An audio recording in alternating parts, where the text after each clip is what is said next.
Bom dia, meus irmãos. Vamos lá. Vamos falar um pouquinho da palavra do Senhor. Queria começar falando primeiro sobre o que é fruto. Fazer uma definição aqui básica, antes da gente começar uma reflexão sobre isso. Qual é a característica essencial de um fruto, né? Ou de uma fruta? Todo fruto, ele carrega semente. Essa é a característica primária e essencial de um fruto, tá? Então, tu pode pegar uma maçã, né? E abrir ela, tu vai ver as sementes que tem ali, né? A gente pode, a gente pode saber quantas sementes tem dentro de uma maçã? Pode. Se a gente abrir ela, a gente vai ler, a gente vai contar ali, né? Mas a gente nunca vai saber quantas maçãs tem dentro de uma semente. E o fruto, é por isso que ele carrega a semente, né? Que a semente, ela tem um poder de multiplicação que a gente nunca vai conseguir mensurar nem entender, né? Mas eu queria fazer umas perguntinhas para a gente refletir, se alguém quiser responder, né? É, se você tivesse que escolher uma fruta, qual fruta você gostaria de ser? Ou qual a fruta é a mais famosa para ti, mais conhecida no mundo? Qual é o fruto? Pode refletir, se quiser escrever no chat, se quiser falar, responder, né? Fica à vontade, né? Pra gente ver quais seriam, né, as respostas de cada um. Qual fruta cada um gostaria de ser, né? Ou qual fruta para você que vem na tua mente como a mais conhecida no mundo todo, né? Eu imagino que Eu acho que a mais conhecida no mundo todo é a maçã, né? é, isso que eu ia falar, a mais famosa no mundo todo é a maçã, né? É, Ela foi eternizada em desenhos da Disney, filmes, né? Foi usado até como exemplo para o Jardim do Éden, né? A Bíblia não nunca citou que é a maçã, mas ela é uma das mais famosas. A gente pode usar também a banana, a laranja, que são frutas muito conhecidas no mundo inteiro, né? Pelo suco da laranja, a banana, enfim. Mas a questão é, e o tomate? Essa é a pergunta que eu quero fazer. E o tomate? Cara, o tomate é impressionante, porque o tomate ele funciona em molhos, ele é a base da cozinha mundial. Molhos. Funciona em massa, pizza, sopa, salada, carnes, sanduíches, faz ketchup, refogado. Ele está presente em praticamente todas as culinárias do mundo. Na italiana, brasileira, mexicana, mediterrânea, indiana, árabe, americana e até na asiática, né? Mas a questão é que todo mundo quer ser, ou se lembra primeiro da maçã, da laranja, mas o tomate ele tem muito mais utilidade do que uma maçã ou uma laranja. Ele só não é reconhecido igual. E o tomate é a fruta mais usada no mundo. Essa é a verdade. Ele só não leva o reconhecimento porque a maioria nem sabe que tomate é fruta. Essa aqui é a verdade. Então, eu queria pegar uma passagem que está em Mateus 5, de 13 a 16, né, para a gente fazer a analogia com isso que a gente está falando do tomate, né? E está escrito assim: vocês são o sal da terra, mas se o sal perder o sabor, para que servirá? É possível torná-lo salgado outra vez? Será jogado fora, será pisado pelos que passam, pois já não serve para mais nada. Vocês são a luz do mundo. É impossível esconder uma cidade construída no alto de um monte. Não faz sentido acender uma lâmpada e depois colocá-la sob um cesto. Pelo contrário, ela é colocada num pedestal, onde ilumina todos os que estão na casa. Da mesma forma, as suas boas obras devem brilhar, para que todos as vejam e louvem seu Pai que está nos céus. Amém. Então, aqui como Jesus usa, né, o sal e a luz, porque o sal era uma das coisas mais usadas naquele tempo. Para fazer essa analogia que ele usou, é porque ele era muito conhecido. O sal, inclusive, era mercadoria, valia dinheiro, era usado como moeda de troca, muitas coisas, né? E aqui eu quero fazer uma analogia, né, com o tomate, né? Do que eu enxergo do sal e da luz que Jesus está falando aqui, né? O sal e a luz, eles só são reconhecidos quando estão faltando ou quando estão em excesso. Eles nunca são reconhecidos na medida certa, né? A gente pode fazer um exercício rápido, todo mundo, né? Na sua casa, pega uma luz que tem aí e fica olhando diretamente para ela por alguns segundos. Chega mais perto e fica prestando atenção nela. Tu vai ver que a tua vista vai começar a ficar embaçada, ofuscada. Quando tu tirar os olhos da luz, tu vai ficar meio como se fosse um cego por alguns minutos, sem enxergar nada. Tu pode pegar a tua comida hoje, na hora do almoço, derramar um vidro de sal nela para ver o que vai acontecer. Ou então deixar ela completamente sem sal. E assim como o tomate, né, o sal e a luz, eles são de extrema importância, como Jesus falou aqui. Mas eles não buscam reconhecimento. Tu nunca vai olhar para a comida e dizer, meu Deus, que salzinho gostoso que tá nessa comida aqui. Não, tu vai dizer, meu Deus, que comida gostosa. Mas tu só vai dizer isso se ela tiver temperada na medida certa do sal. Se ele tiver em excesso, tu não consegue comer. Se não tiver sal, tu vai reclamar que tá sem gosto.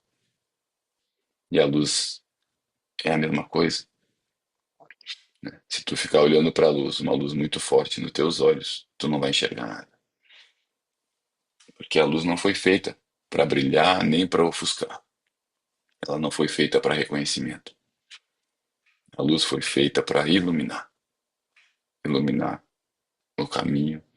Aqui ele fala para iluminar as boas obras para que os outros vejam, né?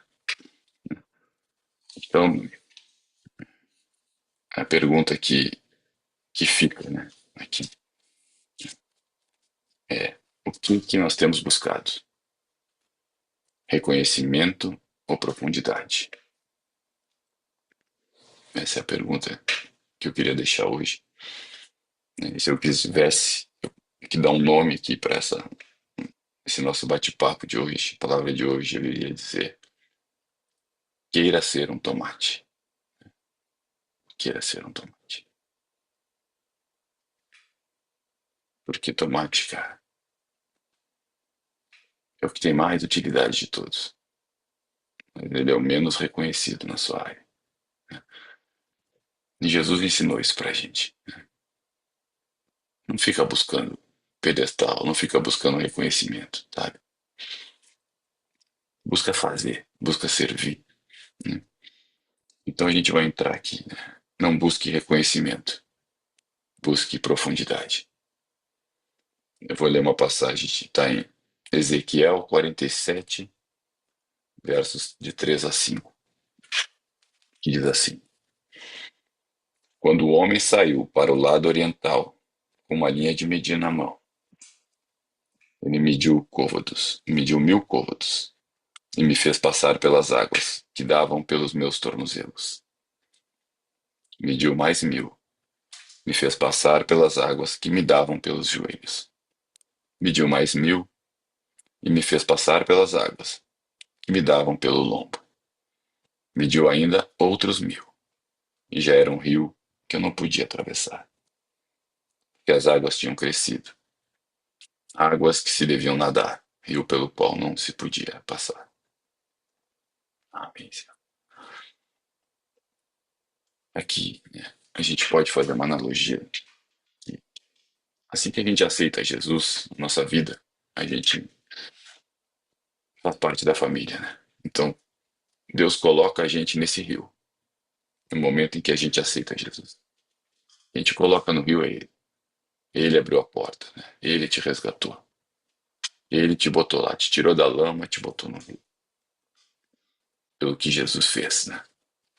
Agora, o lugar que nós vamos ficar nesse rio depende de nós. Ele não vai decidir para ti o teu lugar no rio, né? Então, a gente pode ficar com água pelo tornozelo. E a gente vai começar ali. Todos nós começamos ali. Ninguém começa no fundo. Porque a gente nasce de novo. E se a gente nasce de novo, nós somos como crianças, né? E quem é que brinca no raso, na praia, são as crianças. Com a água no tornozelo, né? Mas com a água no tornozelo, no início da caminhada, né? A gente pensar como início da nossa jornada espiritual, essa água não limpa ninguém. Pelo contrário, quanto mais tu te agitar no raso, tu vai fazer lama ali, né?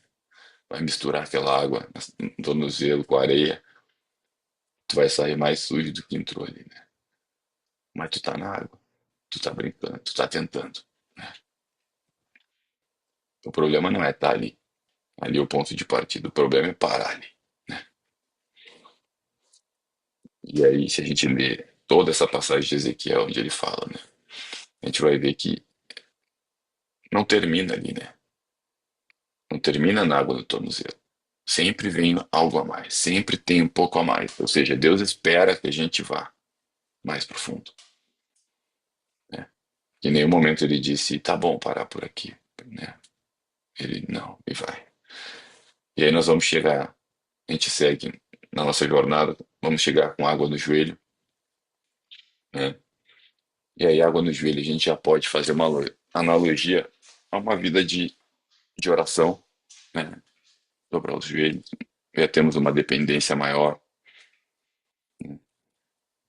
E com água nos joelhos, a gente já consegue até se lavar, né? E até molhar a cabeça. Tu já consegue, eventualmente. Tu não vai ficar limpo o tempo todo, 100%, mas tu consegue. Com água no joelho. Pegar água, lavar o rosto, lavar a cabeça, tu consegue te lavar. Então, uma vida de oração. Tu vai conseguir andar limpo, né? Em alguns momentos. Mas Deus não quer que a gente pare. Não é suficiente. Não é suficiente ir na igreja no domingo, no templo, no culto, uma vez por semana. Não é suficiente fazer uma oração por dia quando acorda, uma oração antes de deitar. É importante, mas não é suficiente. Ele não pediu para a gente parar aí. E a gente pode seguir a jornada nesse rio mais profundo. A gente vai chegar com água nos lombos. E aí tu vai ver que aqui começa uma transformação. Aqui já tem uma entrega maior. Porque quem já andou com água no- até aqui, até o peito aqui, até o lombo, dentro de uma praia, numa piscina, em qualquer lugar, num rio, tu vai ver que aqui é muito difícil de se mover sozinho. É muito pesado. Tenta correr dentro d'água com água nos lombos. Tenta andar. E aqui tu vai precisar de uma entrega maior. Porque tu já não vai conseguir mais te mover sozinho com tanta facilidade. Mas é aqui que começa a verdadeira transformação. Quando a gente reconhece que sozinho não vamos conseguir. Tu não vai conseguir profundidade sozinho na tua vida. Tu não, né? Tem aquela frase que diz que você pode até ir rápido ou pode ir longe. Rápido você consegue sozinho, mas longe não. Ninguém nunca fez algo grande sozinho. E a gente está lendo exatamente o livro de Neemias, onde mostra isso, né? Onde a reconstrução do muro envolveu todo mundo, né? Mas parece que tá bom aqui, né? E é um lugar que a gente às vezes cria falsas linhas de chegada. Estamos com água nos lombos, tá bom aqui. Não, não vai mais profundo, por quê? Porque lá não dá pé, é perigoso. Mas ele não mandou ele parar. Ele disse: mediu ainda outros 1.000. Já era um rio que não podia atravessar, porque tinha águas que se deviam nadar. Rio pelo qual não se podia passar. E aqui, meu amigo, águas profundas. onde tu só vai conseguir passar nadando, é uma vida de rendição total, Senhor. Entrega total a Deus. É aqui que Ele espera que a gente esteja. Cada centímetro de água que está feita a analogia aqui nesse rio é um pouquinho mais do Senhor e um pouquinho menos da gente. Ele espera que a gente entregue por completo. Ele não quer que tu guarde nada em nenhum cantinho, e nada debaixo de um tapete, né? E a gente pode fazer analogia aqui, né? Que a gente tem que ser como a arca que Noé construiu. A arca não tinha leme, né? Ela era guiada 100% pelo Senhor. Se Deus botasse um leme lá, Noé tinha acertado alguma pedra que ele não estava enxergando embaixo. Provavelmente. E tinha afundado aquela área. E tinha dado tudo errado. Porque quando o homem começa a colocar a mão, a coisa começa a estragar. Então, meus irmãos, a gente tem que querer profundidade e não reconhecimento. Assim como o tomate não é reconhecido. Assim como o sal e a luz. Eles não levam aplauso por estar fazendo o que eles foram projetados para fazer. A tua vida com Deus, tu não vai ser reconhecido. Pelo menos não aqui. A palavra diz, né? Pelo contrário, muitas vezes seremos perseguidos. E não vai ser fácil, cara, não vai ser difícil. Tu andar com água nos lombos, ou tu andar onde não dá para nadar. Não é fácil. E cansa. Por mais que tu saiba nadar, entra na água e fica lá.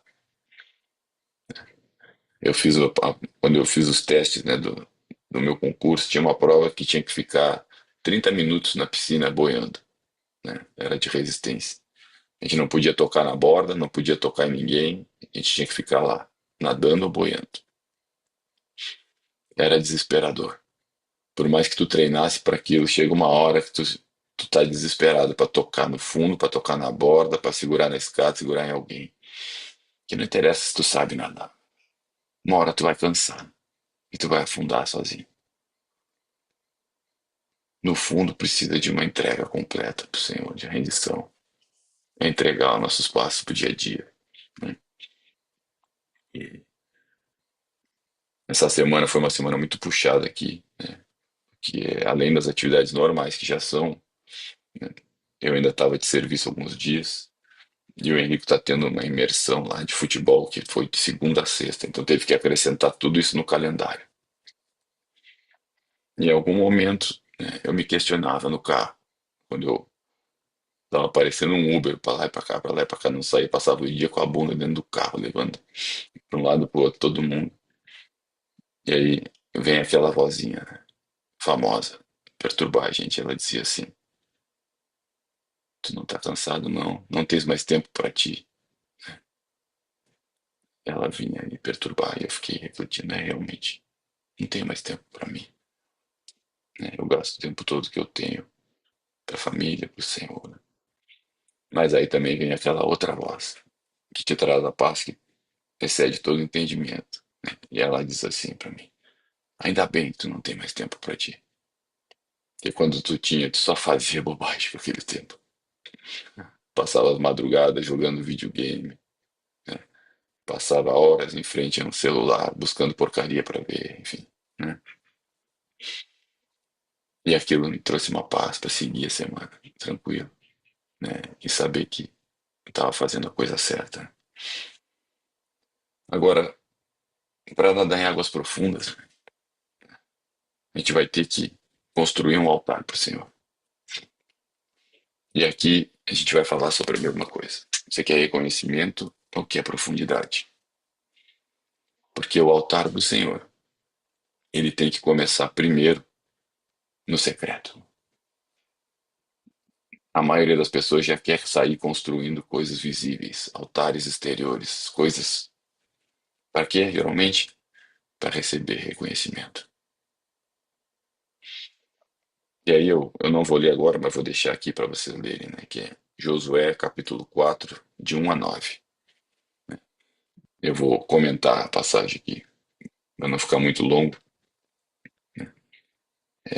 Eles estão passando, cruzando o rio, e aí vem o direcionamento dos levitas irem com a arca antes, né, os sacerdotes, e pararem dentro do rio. E quando eles colocaram o pé no rio, a água cessou para todo o povo cruzar, né, o rio. E aí todo mundo atravessou aquele rio. E eles estavam ali parados, segurando a arca. E aí o que que acontece depois disso? Josué pega 12 pedras, diz que para levar para construir um altar, um memorial para o Senhor, né? Josué 4, de 1 a 9, né? E aí, antes de sair do rio, está escrito que eles construíram um memorial ali, exatamente onde as águas tinham se aberto. Também um altar ali. Só que isso passa muito batido às vezes, né? Porque é dado pouca atenção ali. Sabe por quê? Porque aquele altar ali, no momento que eles saem do rio, a água vai cobrir ele e ninguém mais vai ver ele. Mas esse é o altar que importa para o Senhor. É o altar da verdadeira gratidão. Eu estou fazendo um altar aqui, Senhor, pelo que o Senhor fez para agradecer. Estou construindo. É eu e tu primeiro. Depois nós vamos lá fora construir o outro altar que está escrito que esse memorial iria ser construído para que todas as gerações que viessem se lembrassem do que o Senhor fez naquele dia ali, para todo o povo cruzar o rio. Então o altar exterior serve para quem? Para os outros conhecer, lembrar os testemunhos, os milagres, para eles virem a conhecer o Senhor. Mas o altar que agrada o Senhor é aquele que ninguém vê, meu. É o relacionamento no secreto com teu Pai. Tu não vai entrar em águas profundas sem construir um altar interior primeiro. Tu não vai conseguir inverter essa ordem, né? A gente pode fazer uma análise aqui, né? Para quem é empresário, né? Eu ouvi isso recentemente e gostei muito disso, até coloquei. Quando a empresa que tu é dono começar a se tornar maior do lado de fora do que você é por dentro, tu vai acabar sendo empregado daquilo que tu era para ser dono, entendeu? Que tu tem que crescer primeiro por dentro. Ah, não, vou crescer, vou fazer isso com a minha empresa, vou criar outra filial, vou expandir, vou levar para o Brasil todo. Mas tu está crescendo primeiro por dentro, para fazer tudo isso por fora. E senão, tu vai virar escravo da tua empresa. Tu era para ser o dono, mas agora tu é empregado dela. E a gente pode trazer para o nosso ministério, né, que é a nossa vocação com Deus, o nosso chamado com Deus.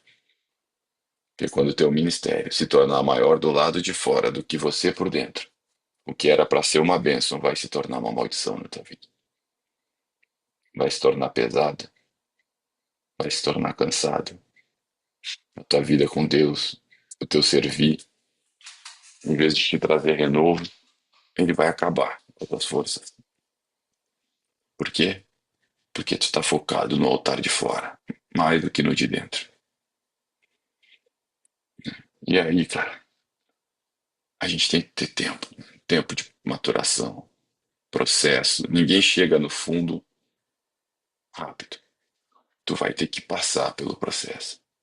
Tornozelo, água no joelho, tu vai ter que criar a tua vida de oração. Água nos lombos, tu vai ter que ver mais entrega. Tu vai ter que começar a ver a transformação. Primeiro aonde? Primeiro contigo. Não espera ver transformação na tua casa se tu ainda não foi transformado. Não vai ter. Não vai. Não vai ter. Começa primeiro com a gente. E para chegar no fundo, leva tempo. Leva tempo. E o tempo de Deus é perfeito. A gente vai ver que Moisés, ele com 40 anos, ele mata aquele egípcio lá, né? Esconde o corpo. Isso fez com que o povo tivesse que esperar mais 30, 40 anos na escravidão, né? E aí ele vai de novo ser chamado aos 80 anos agora. Por quê? Porque Moisés não estava ainda pronto. A maturação dele. né? Ele estava com água nos tornozelos ali, que nem criança. Quer fazer as coisas, mas faz mais lama do que limpa. A gente pede pro nosso filhinho lá na praia, filho, vai lá te lavar. Ele vai com água no tornozelo, vai voltar com mais areia do que limpo. É a gente que vai ter que lavar ele. A gente vai ter que pegar ele, vai ter que entrar lá onde a água já está mais funda, vai ter que lavar. E Deus faz isso com a gente, né? Ele vai nos lavando quando a gente está fazendo sujeira no início. E imaturidade não é pecado. Não é. Porque todo mundo vai começar imaturo, todo mundo. Ao nascer de novo é como criança, diz. O problema é a gente não crescer em maturidade. Esse é o problema. Que Deus espera que tu vá para a água no joelho. E quando tu chegar na água no joelho, não cria falsa linha de chegada.